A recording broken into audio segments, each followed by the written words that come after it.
Hi guys, Dr. Cliff AUD here with HearingTracker.com, and I recently had the opportunity to sit down with David Cannington from Nuheara, who is the maker of the IQ Buds and IQ Buds Boost. I hope you enjoy the interview. How you doing today, David? Hi, Cliff. I'm doing well, thank you. Excellent. So for the listeners who might not be aware, can you tell us more about Nuheara and actually kind of how it got started?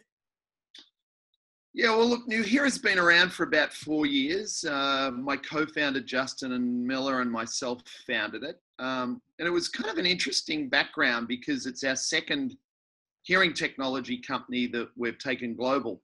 The first one was actually a company called Sensia that had some IP around separating speech from background noise in loud industrial environments. So we took to market some wired headsets and wired earbuds and sold it into the global mining and oil and gas industries primarily, to essentially solve the problem of if a worker was complied to wear hearing protection, they obviously could not hear very well. So our technology enabled them to be able to protect their hearing and also enable them to have face-to-face communication and communicate through their two-way radios and Bluetooth devices in loud industrial environments. And the other benefit was that they were able to have situational awareness. So it was a breakthrough product ahead of its time. It was essentially, we like to classify, it was essentially the first hearable that was probably ever sold around the world. And this was 10 years ago. But what we found, during that period was, most entrepreneurs have a wow moment. It's like, oh my God, I've got this great idea of bringing a product to market or starting a company. For us, it was actually seeing literally hundreds, if not thousands, of middle-aged blue-collar workers who had some degree of noise-induced hearing loss, put our products on their ears and were absolutely wild about their ability to be able to hear again. And so Justin and I saw so many cases of people just being wild, and in a number of cases, middle-aged men coming to tears because they could hear again. And we said, one day, if we could just put that technology into two little wireless earbuds and take it to the consumer market, we'd have a great business. And so that was the beginning of a very long journey. And so we both left that company about the same time. And back in 2014, we saw the growth of wearables. And we knew that the technology would move from the wrist to the ear. We knew how to build some pretty sophisticated hearing and audio products. So we started Nuheara on that premise.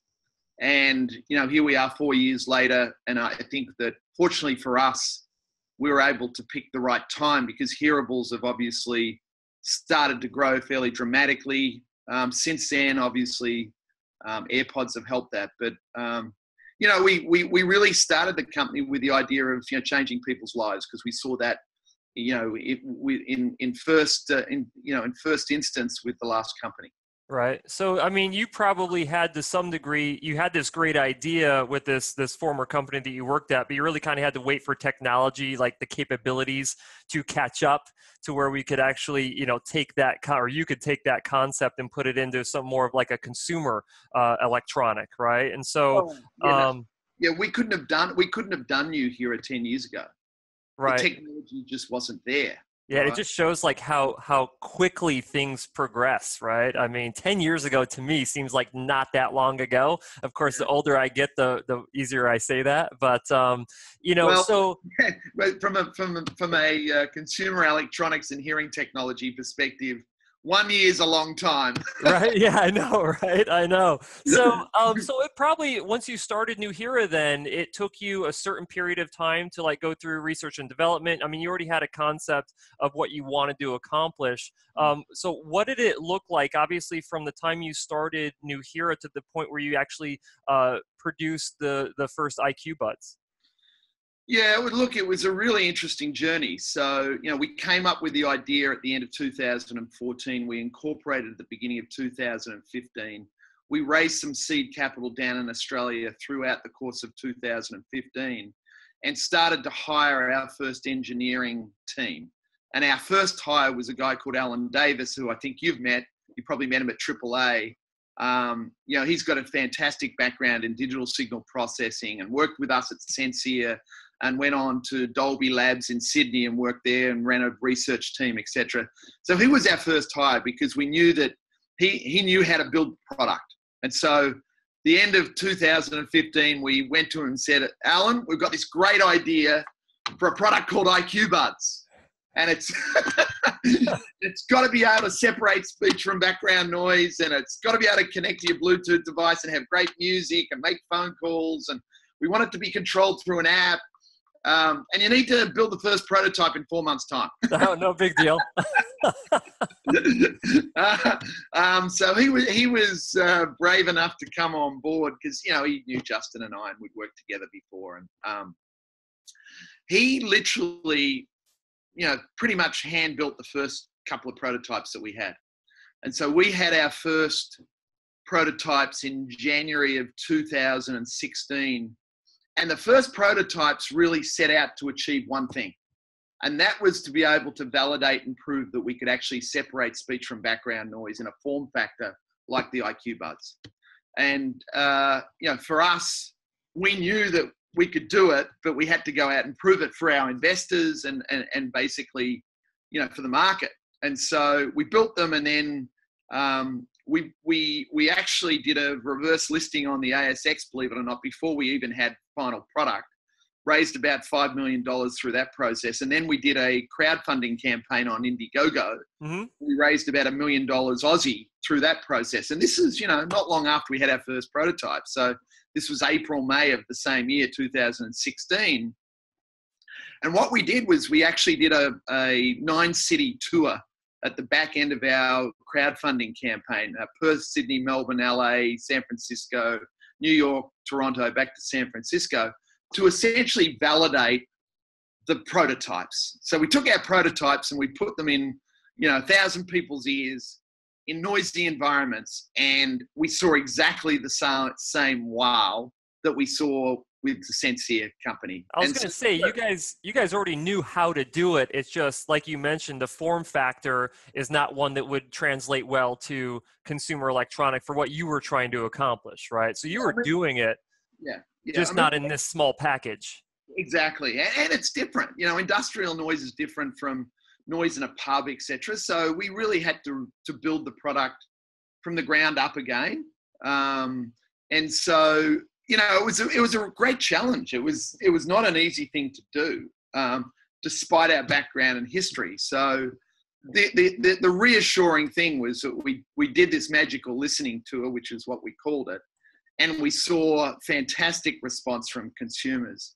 And we knew we could do it. You know, we knew we could build it. And so that was April, May of 2016. And we did the crowdfunding campaign and committed to the market, or to our backers, that we'd bring product to market in December, or start shipping in December of the same year. So essentially went from first working wearable prototype that validated the speech separation capabilities to bring a finished product to market within 12 months, which is just a phenomenal effort from the whole team. So we launched IQ Buds, the finished IQ Buds product, at CES in January of 2017, and started shipping to our backers.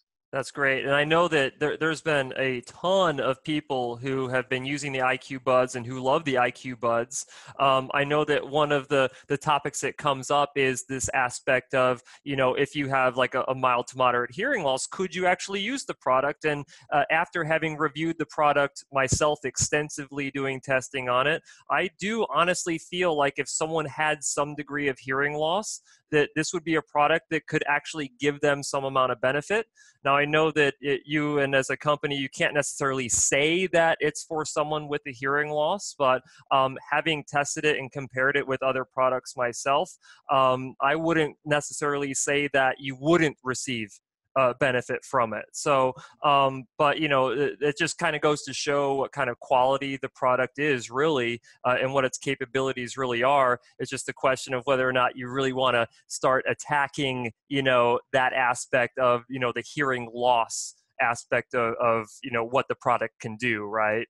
Well, that's a good point. And you know, we've talked about our product capability in the terms of augmented hearing. Right, so if you want to be able to augment your hearing, IQ Buds is a great product for that. And augmented hearing is not about just amplification; it's about smart amplification, intelligent amplification. So as you've experienced with the IQ Buds product, your ability to do a little thin layer of personalization, but more importantly, to be able to customize how you hear in different locations was very much a key part of the product benefit. But we also believe that, you know, it's all very well to augment your hearing, but if you can't connect into your digital devices, which we use every day, our smartphones, if you can't, you know, find a way to integrate those two capabilities, it was not a complete solution. So we spent a lot of time being able to blend those two capabilities. So you can, I mean, the sound quality is really good on IQ Buds. You can make good phone calls, and you can blend. You know, this augmented hearing is about being able to blend your background noise with your digital streams, which can be really helpful, and, you know, particularly when you're in the city or you know, riding your bike or whatever. So, it was a good blend. I mean, you know, that first product of ours got really good traction. There were a few teething issues during the first, you know, couple of months, but overall we hit the ground running pretty quickly, and we've had tremendous response to it. Well, you've taken no time off since actually putting out the IQ Buds, because you guys soon after that really got to work on the IQ Buds Boost. So kind of tell us a little bit about that. Yeah, look, I think Boost is just a further extension of our original idea of being able to change people's lives. I mean, we've always believed that we had to bring innovative products out that were affordable, and accessible to deliver a hearing benefit. And so we actually did a lot of research on our customers of IQ Buds. And what we found was that there was a decent percentage of them that said, oh, look, I bought IQ Buds. I love the idea of it. I love the concept of augmented hearing, but there's just not enough amplification, right? It's just not doing enough for me as someone with mild to moderate hearing loss. So, you know, we recognized that and realized that there was, you know, a real market opportunity there to deliver a better solution for people that, you know, wanted more than just a little bit of augmented hearing. So as an Australian company that we are, our whole team's based in Perth. I'm based here in San Francisco, but all the tech team and Justin, et cetera, in Perth. We were very aware of the National Acoustics Lab in Sydney, and it had pretty extensive conversations with them, pre-developing a partnership with them. And we really felt that what we wanted to do is, you know, taking the product to another level, we needed to deliver a deeper level of personalization, right? And we felt that we wanted to own that software. We wanted to build it on our own, but in partnership with an organization like the National Acoustics Lab. So we did extensive testing with them, and you know, technology development with them, and we were fortunate enough to be able to successfully incorporate the NL2 into our Ear ID software.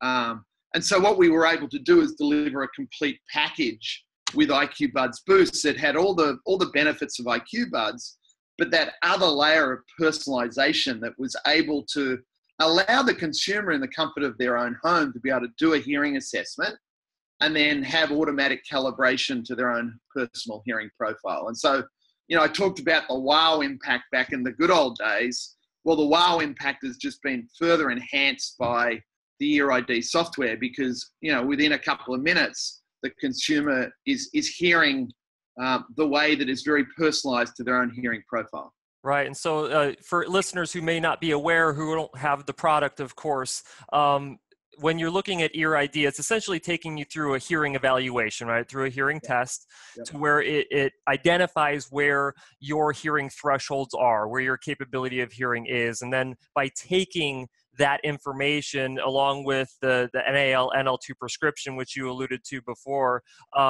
the NAL NL2 prescription is a prescriptive method that has been used inside of hearing aids for a number of years, and you're the first consumer electronic to incorporate that. But basically what this does is it takes certain characteristics of that individual, including that hearing test that they do in the Ear ID, and it actually customizes where it believes you would receive the most benefit relative to your hearing ability. So that's the major change between the IQ Buds and the Boost, of course. Yeah, absolutely. And we recognize, Cliff, that, you know, we didn't have those sort of deep technological capabilities that, you know, had global recognition within, the hearing aid and the audiological community. I mean, obviously, so we're a startup. So the partnership with NAL just made a lot of sense for us.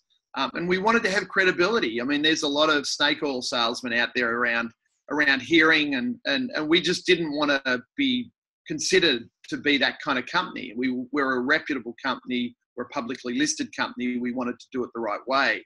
And so the NAL partnership has been fantastic in that Right. respect. I mean, it doesn't get much more reputable than that, No, right? So, no, I mean, that's exactly. a pretty good partnership, and I like where you've kind of taken that. So, Yeah. is there a specific instance where that relationship started? I mean, who thought of this connection? Was it NAL? Was it you guys? No, we approached NAL. I mean, just a little bit of a background for those people that don't know much about where NAL is situated. I mean, there is a hearing technology centre of excellence in Sydney. Cochlear's there, NAL's across the road, Australian Hearing are across the road. There's a lot of intelligence around hearing technology in this centre in Sydney. And in theory, we probably should be there as well, but we just happen to be in Perth. But Perth's not that far away compared to San Francisco or New York or whatever. So yeah, no, we reached out to them, and they've got a strategy where they want to partner with leading companies, and we were very fortunate to be one of the first the first ones that incorporated the NL2 into our software. Well, it's very cool. But you've also, after releasing the Boost, you guys actually fairly recently came out with an update to the app and actually have a new feature. What is that feature?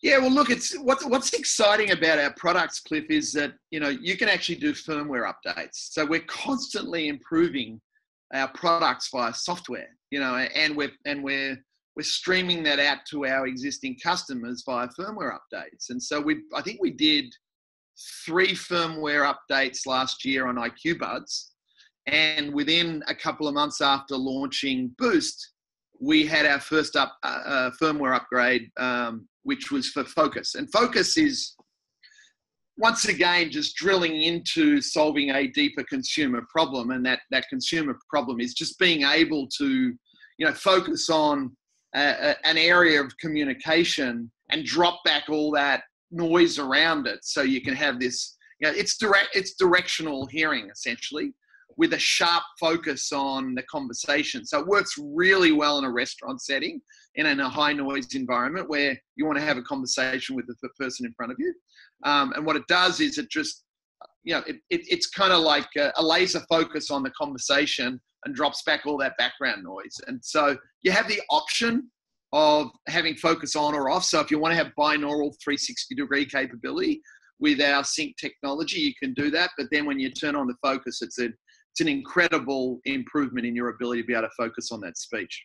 Right. So obviously my background, of course, is more along the lines with hearing aids, but this is technology that hearing aids have been incorporating, obviously, in their devices. And essentially, anytime you have products that have multiple microphones that can communicate back and forth, the devices can actually identify which direction noise is coming from, which direction, speech intended for you is coming from. And if you can control where you want those microphones to pick up, you could have a situation where, let's say that if you or I were eating in a restaurant together, I could focus on the speech from you and reduce or not amplify as much the speech that's around me, right?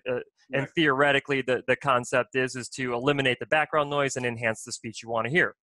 Correct. I mean, we've just we've done our first Boost customer survey, and it's not surprising to us that a large percentage of the people that have bought Boost have that problem in restaurants. It's a big problem, right?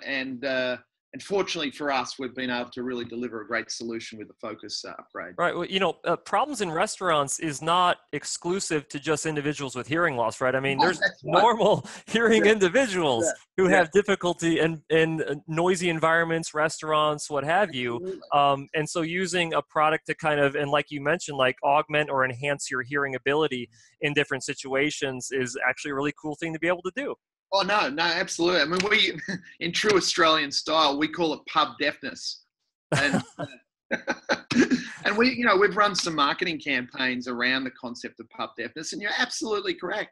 You don't need to have hearing loss to have that challenge, So once again, that comes back to our original idea of IQ Buds, is that we weren't necessarily focusing on people that have mild to moderate hearing loss. We're just helping people hear better in certain situations. Right, and I love that, because anytime someone can hear better, hearing loss or not, I'm a huge fan of it, right? And I'm a huge advocate for that, so that's terrific. Exactly, yeah. So what's next really for Nuheara? I mean, I know you probably can't, tell me what you're cooking up right now. Maybe you're just focusing more on the IQ Buds Boost, since that is a relatively recent release, and you're probably working on firmware updates for that. But is there anything interesting or something you want to share with us about the progression of the company? Yeah, look, I think that we've evolved as a company. We see our future very much involved with the consumerization of hearing healthcare. There's a massive change going on, not just in hearing healthcare, but in healthcare period, around the ability. I sort of kind of call it DIY healthcare, right? Do it yourself healthcare. And the thing is that we have no desire to compete against the hearing aid companies. I mean, we recognize the fact that people that have got medium to severe hearing loss need to go and see an audiologist and get their hearing issue attended to the right way. But there's also a lot of people out there that have got mild hearing loss, and hearing aids overkill for them. So we see, and that's an untapped market really. At the end of the day, 80% of the people that have got some degree of hearing loss or hearing challenged fit into that category, right? So from a numbers perspective, it's a big market, and we believe that we can create a really good market for Nuheara in that particular space. And I think we've built the right product mix and the right product formula to be able to deliver a good solution to consumers. So that's really where we're going to focus. This whole movement around hearing health products. Obviously, the OTC Hearing Aid Act, we don't know where that's going to fall out because it's still a ways off, but the reality is it will open up the opportunity for consumers to buy hearing devices, over the counter at various different retail outlets. I mean, you're seeing it right now from, Costco doing a great business in hearing aids, to even companies like, Specsavers, which is one of the world's largest optometrist retailers, selling hearing aids. So and we're selling Boost in Best Buy, so right. Essentially Best Buy's selling a hearing healthcare product right now, and Amazon. So there's quite a bit of disruption in the ecosystem, but at the end of the day, audiologists are doing a great job in solving the problem for people who got, moderate to severe. We want to be able to be that hearing bud before you go and buy a hearing aid. Right, almost kind of like a bridge, right? I mean, yes. And I see it all the time. There's individuals who are just not ready to take that step into full-on hearing treatment with an audiologist, right, or any kind of hearing care professional. But it doesn't mean that they should have to go without. And I think that, having devices and products for them to kind of be that stepping stone if and when they do need to treat it more seriously. So, I think that the most important point there, Cliff, is that if you can deliver a really good smart amplification experience, a really good consumer experience, then they're going to have an open mind and a more positive mind to moving up to a hearing aid. I mean, as you well know, there's, the PSAP market historically hasn't been, overwhelmed by highly credible and great performing products, right? Right. It's probably been one of the reasons why audiologists haven't embraced it. But now, with products like IQ Buds Boost, I'm hoping, and we're seeing it with just our consumer reactions to the experience, that it's positive. It's giving them the ability to understand, intelligent amplification, and one day down the track, they're going to move from there to a hearing aid.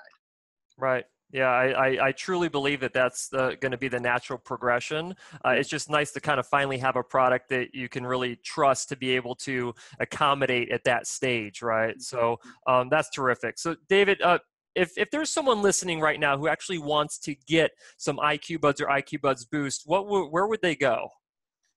Well, they come to the Nuheara website. That would be the first place they could get them. They could go to Best Buy. They could go to Amazon. And in the next couple of months, there'll be a number of other retailers and partners selling the product. But, go to nuheara.com. It's a good place to buy the product. Right. Yeah. Impressive website. I enjoy it. So, all right, guys, there you go. David, thank you so much for spending time with us today and sharing with us the story of Nuheara and talking to us about your products. I'm sure this won't be the last time that we end up, talking. Probably anytime you release a cool new innovative product, we'll probably be having these chats again. Hey guys, thanks for watching. I hope you enjoyed it. Make sure you stay tuned for future interviews on hearingtracker.com, and don't forget to subscribe to the Hearing Tracker YouTube channel. I'll see you next time.